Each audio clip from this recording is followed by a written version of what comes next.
Bem-vindos às Horas Obscuras, o seu destino para o desconhecido e o macabro.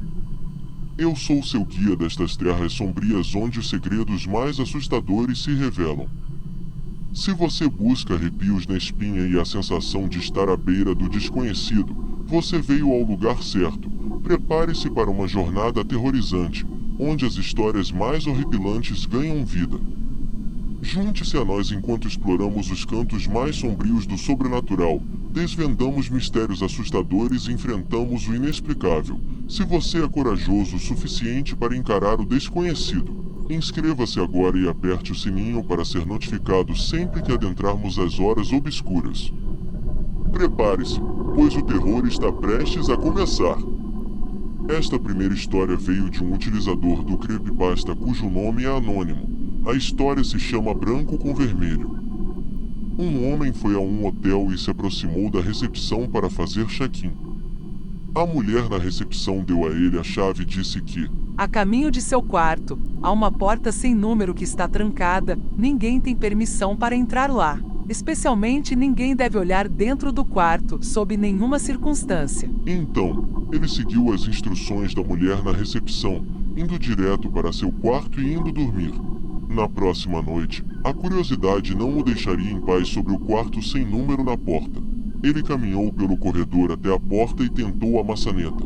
Certamente, estava trancada. Ele se inclinou e olhou pela fechadura. O ar frio passou por ele, gelando seu olho. O que ele viu era um quarto de hotel, como o dele, e no canto havia uma mulher com a pele completamente branca. Ela estava encostando a cabeça na parede, virada para longe da porta. Ele ficou olhando confuso por um tempo. Ele quase bateu na porta, por curiosidade, mas decidiu não fazer isso. Essa indisposição salvou sua vida. Ele se afastou da porta e voltou para seu quarto. No dia seguinte, ele retornou à porta e olhou novamente pela fechadura. Desta vez, tudo o que viu foi vermelhidão. Ele não conseguia distinguir nada além de uma cor vermelha distinta, imóvel. Talvez os ocupantes do quarto soubessem que ele estava espionando na noite anterior e tivessem bloqueado a fechadura com algo vermelho. Neste ponto, ele decidiu consultar a mulher na recepção para mais informações.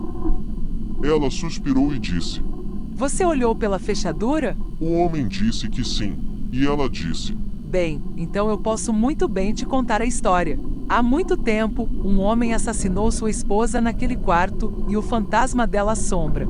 Mas essas pessoas não eram comuns. Eles eram brancos por completo, exceto pelos olhos que eram vermelhos. Espero que tenham gostado desta história. A seguinte se chama Um Homem Sorridente de Preto. Esta história também foi escrita por uma pessoa anônima.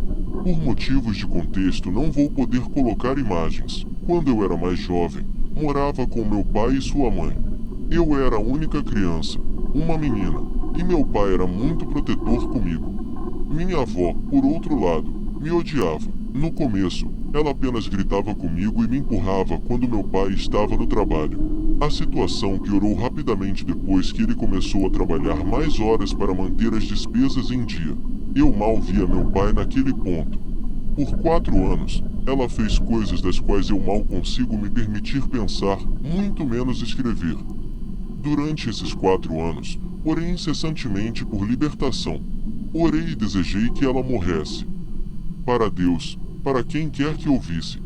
Meu pai provavelmente teria acreditado em mim se eu tivesse tido a chance de falar com ele.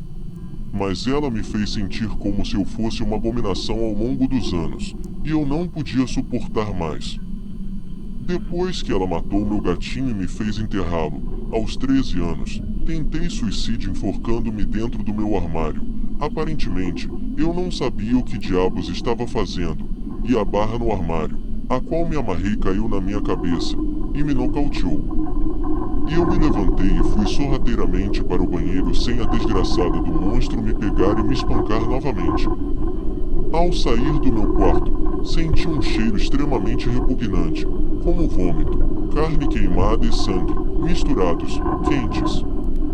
Eu conhecia bem todos esses cheiros, considerando o que minha avó fazia comigo. E por um momento pensei que poderia ser minha imaginação, ou ela preparando algo nojento para eu comer e me torturar mais. Embora eu reconhecesse os cheiros separadamente, nunca tinha sentido algo assim. À medida que me aproximava das escadas que davam para a sala de estar, que ficava bem em frente ao banheiro, comecei a ouvir algo. Lembro-me vagamente de tê-lo ouvido alguns passos atrás, mas de repente parecia muito mais alto. Minha cabeça latejava, meu coração batia forte, e tudo que eu conseguia ouvir era gorgolejar. A simples ideia de espiar por cima das escadas e para a sala de estar ficou de repente tão profundamente assustadora que eu quase voltei para o meu quarto, mas, estranhamente, foi incrivelmente fácil fazê-lo de qualquer maneira. O que vi na sala de estar nunca me deixará enquanto eu viver, em mais de um sentido. Minha avó estava deitada no chão. Havia alguém vestido de preto ajoelhado sobre ela. Ambos estavam cobertos de sangue. A cabeça da pessoa movia-se ritmicamente sobre as mãos, que seguravam o que percebi ser algum órgão de seu corpo. A pessoa não olhou para cima, e eu fiquei assustado em silêncio. Havia tanto sangue. O som de mastigar, a boca batendo, o estalar de seus órgãos enquanto eram arrancados do corpo da minha avó, o que restavam dela, a visão grotesca e brutal de sua cavidade torácica rasgada, de seu corpo sendo consumido pouco a pouco, me encheu de um terror que eu nunca conheci antes. Eu não sabia o que fazer. Isso devorou o corpo dela lentamente, parecendo aproveitar cada mordida que dava, seu corpo balançando e se movendo de maneira tão anormal que eu nem conseguia pensar que era humano. Eu não conseguia parar de assistir, não conseguia fugir, o puro terror disso sufocava o grito que eu teria soltado.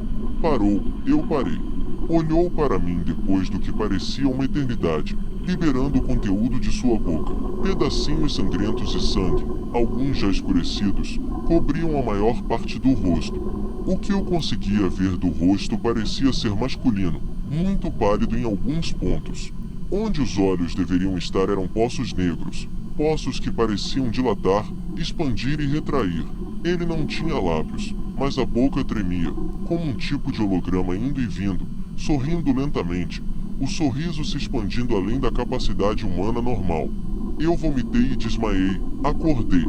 Meu pai estava em casa e preocupado comigo. O corpo da minha avó tinha desaparecido junto com todo o sangue.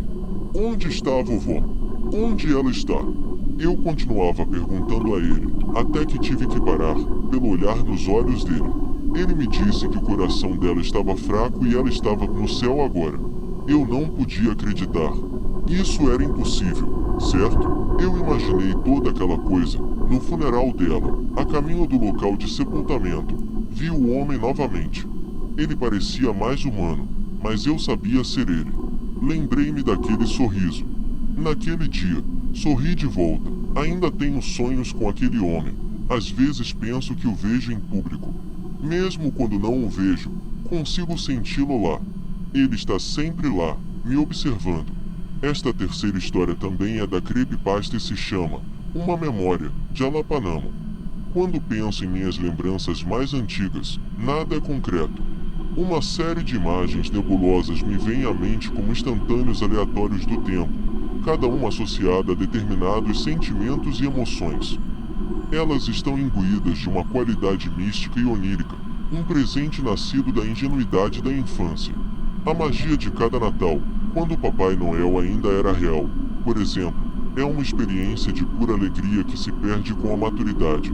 Muitos desses instantâneos são impossíveis de serem colocados em qualquer tipo de contexto. Eles estão apenas lá, afundados nas fendas do cérebro sem rima ou razão. Brincar com a barba do meu pai em uma sala com painéis de madeira. Ele sorrindo para mim. Ou descobrir uma longa fila de formigas marchando no quintal arborizado de alguém, sozinho.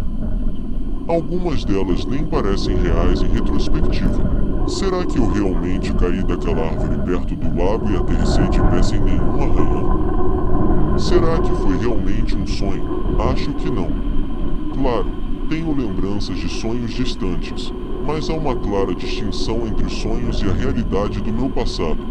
Não sei como posso dizer isso, simplesmente posso.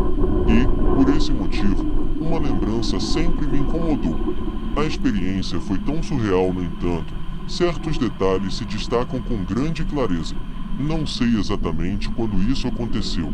Eu não devia ter mais de 5 ou 6 anos. Meu irmão e eu estávamos dormindo em nosso beliche. Como ele era mais velho, ficava com o beliche de cima. Eu tinha acabado de acordar, mas ainda era noite. Algo parecia diferente. Lembro-me de ver e sentir o cheiro da chuva, mas não de ouvir nada. A janela estava aberta e fazia muito frio no quarto. Por que a janela estava aberta? As cortinas estavam balançando suavemente, mas não havia brisa. O silêncio era tão intenso que zumbia em meus ouvidos. Eu estava deitado de lado, com um braço pendurado na beirada da cama. Aos poucos, fui percebendo estar mais quente perto do chão. Senti uma espécie de brisa aquecida bater suavemente em minha mão, indo e vindo em rajadas curtas. Finalmente, reconheci ser a respiração de alguém. Então a mulher saiu de debaixo da minha cama. A luz noturna mostrou que ela tinha longos cabelos loiros e usava uma camisola branca. Na penumbra, pensei que fosse minha mãe. Não fiquei nem um pouco assustado. É engraçado como a mente de uma criança funciona. O que a mamãe está fazendo embaixo da cama? Deve estar pegando alguma coisa ou procurando por monstros. Eu estava cansado demais para dizer qualquer coisa e permaneci imóvel, observando. A mulher estava de costas, mas seu rosto permaneceu nas sombras. Ela rolou e se arrastou de 4 até a extremidade mais distante da cama. Depois subiu a escada para o beliche superior. Todos os seus movimentos eram suaves como seda e completamente silenciosos. Ela me lembrava uma fita branca dançando ao vento. Fechei os olhos e voltei a dormir. Também me lembro de meu irmão me contando sobre um sonho estranho na manhã seguinte.